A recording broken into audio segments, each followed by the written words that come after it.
Well, for me, I know you're expecting fireworks here, no? No, for me, as far as intra-dynasty, intra-family feuds, whatever is concerned, it's not something new, is it? I mean, we remember very well nung panahon ni Pangulong Duterte, no? There was a lot of divisions on so many fronts, right? We know that, for instance, when Duterte was the vice mayor and Sara Duterte was the mayor, they were not exactly on the same page for a long time.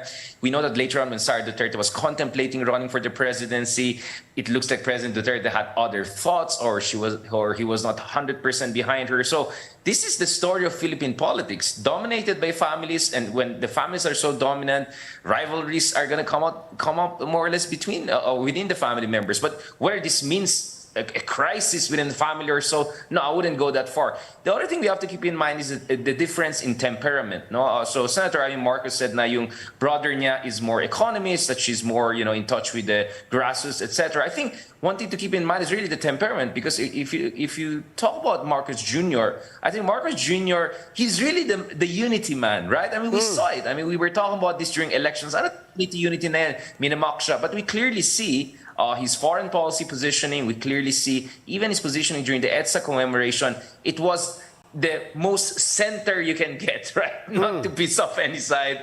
And even the phrasing that he uses is as safe as possible. While Imee Marcos generally is much more spicy, much more aggressive and passionate in her statements. And sometimes she doesn't really shy from any kind of controversy. And of course, the other thing we have to keep in mind is Marcos Jr., of course, all of them have their own political ambitions, but we know that Imee Marcos was really a big political figure nung kabataan pa lang nila, nung time pa lang ng father niya. And we know from the letters of her father, friends, my colleagues in Inquiry like Ambet Acampo have written about it. Imee Marcos was, dad's favorite. No, I mean, the late Marcos Sr. had a lot of respect and belief in her, and she was kind of the star child.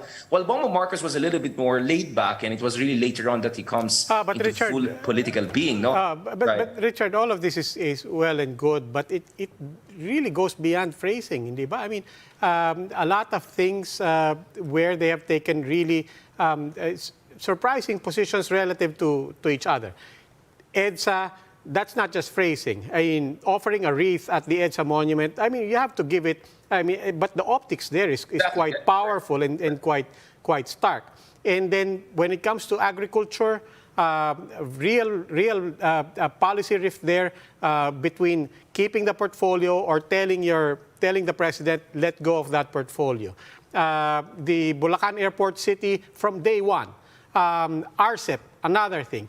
And these are really quite important programs. These are not just, differences in other minor issues.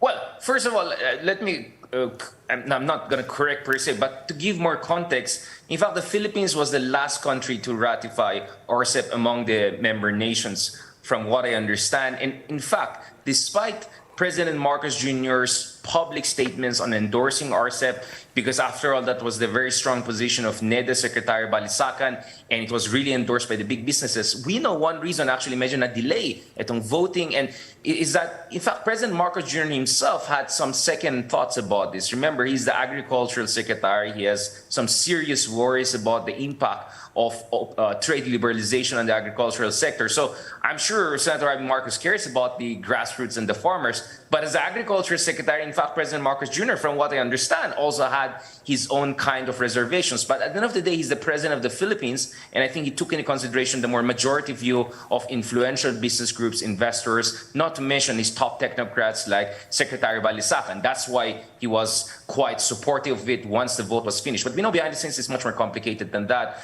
On the issue of Senate and issues like hoarding, smuggling and all, well, ito yung forte talaga ng Senado, investigations and everything like that. It's not like President Marcos Jr. saying walang masama nangyari, di ba?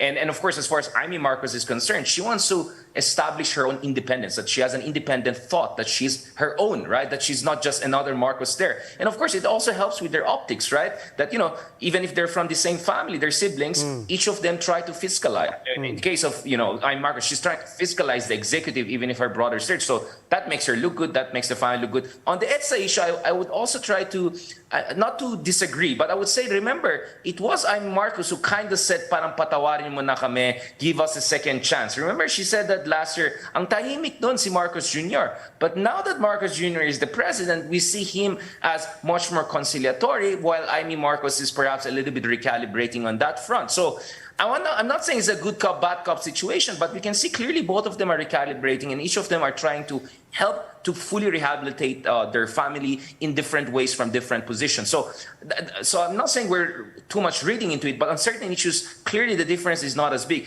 Where I believe there is some difference is foreign policy, because I think President Marcos Jr. is really convinced that the Philippines has to pivot towards US, Japan, Australia. We're already talking about an alternative quad, no real quad, these four allies.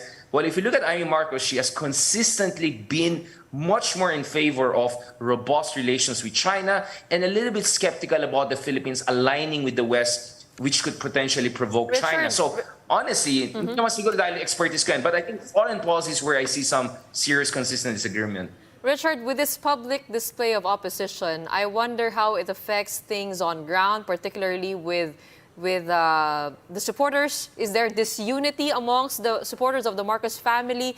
And how is dissent being taken right now in the public sphere? If there's dissent being faced by the president from his own sister, I wonder what it feels like now for pundits, for political analysts like you who voice out. I mean, compared to the past administration, to today's administration, have you seen or felt any change in tone when it comes to that? Well, obviously, things are going to get very interesting come 2025. And as far as I understand, Imee Marcos is gunning for another Senate, stint. And if she tops that race, then she could be even in the conversation for at least the vice presidency or the presidency. So that's something I'm watching out. So if you're Imee Marcos right now, you want to make sure that that not only one Marcos is shining, meaning the one in the Malacanang, but you want to also position yourself for potentially topping the Senate race, and who knows, anything is possible, right? The other thing I would want to mention here is that we are in a bizarre social media blogosphere situation, because I think a lot of this is where I think my prediction was not very accurate. I mean, I think on the other things, my record, but on this one, I'm actually surprised, because last year, the idea was, I mean, you would expect under Marcos Jr., you'd have a lot of bloggers, very influential bloggers with millions of followers and tens of millions of views, to be fully 100% behind Marcos Jr. And that's exactly the first thing that went out of the window, right? And I'm not trying to say correlation is causation, but I see the departure of Vic Rodriguez, right? And some of the cabinet members, like former Press Secretary Trixie. Not long after that, we see this rift really coming to force. And remember, a lot of bloggers were supposed to be part of the Malacanang Press Corps or something like that, right? That went through the window once Vic Rodriguez, Trixie, and all were out. So since October last year, we're seeing a bizarre situation whereby there are not many bloggers who are supporting Marcos Jr. There are more bloggers supporting the opposition. Or exactly, that's the weird thing. That's really what I didn't see coming. I completely agree. Things can get wild. Things can get wild next year as we head into the midterm elections. Yun ang hindi ko na-expect talaga. So on that, wow, I'm still scratching my head. In fact, the joke of someone was that, Richard, ikaw lang yatang political blogger na mas fair and constructive kay Marcos Jr. So like, weird things are happening nowadays.